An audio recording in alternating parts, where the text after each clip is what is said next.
నిజంగా మీకు చిత్తశుద్ధి ఉంటే తక్షణమే 543 సీట్లలో 1/3 ఉమెన్ రిజర్వేషన్ చేస్తూ ఓబీసీలకు కూడా చట్టసభల్లో 50% లోబడి రిజర్వేషన్ ఇచ్చినట్టయితే సుమారు 27% వస్తుంది. అందులో ఓబీసీ మహిళలకు కూడా 9% రిజర్వేషన్ ఇచ్చే అవకాశం ఉంది.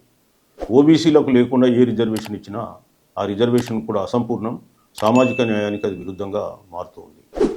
నిజానికి పార్లమెంట్లో 853 సీట్లు ఉన్నట్టయితే పార్లమెంట్ ఒక పెద్ద ఫిష్ మార్కెట్ లాగా తయారవుతుంది. ఏ ఎంపీకి కూడా మాట్లాడడానికి అవకాశం దొరకదు. రెండవది, వారిపై పెట్టేటువంటి వ్యయం, ముఖ్యంగా జీతాలు కానీ, సెక్యూరిటీ కానీ, ట్రాన్స్పోర్ట్ కానీ, ఇతర అలవెన్సెస్ కూడా చాలా పెద్ద ఎత్తున ఖర్చు చేయాల్సినటువంటి పరిస్థితులు ఏర్పడతాయి. ఇవాళ అమెరికన్ రాజ్యాంగాన్ని చూసినట్టయితే 1929లో అక్కడ హౌస్ ఆఫ్ రిప్రజెంటేటివ్స్లో 435 సభ్యుల సంఖ్య సీలింగ్ పెట్టడం జరిగింది. 1929 నుంచి నేటి వరకు కూడా వాళ్ళు రాజ్యాంగ సవరణ జరపలేదు. జనాభా మూడింతలు పెరిగినప్పటికీ కూడా. మరి ఇక్కడ కూడా మనం ఎందుకు పెంచాల్సిన అవసరం ఉంది? నిజానికి పార్లమెంట్లో స్థానాలు పెంచకుండా రాష్ట్రాలకు రాజ్యాంగ సవరణ చేసి అసెంబ్లీ సీట్లు పెంచుకునే అవకాశం కల్పించడం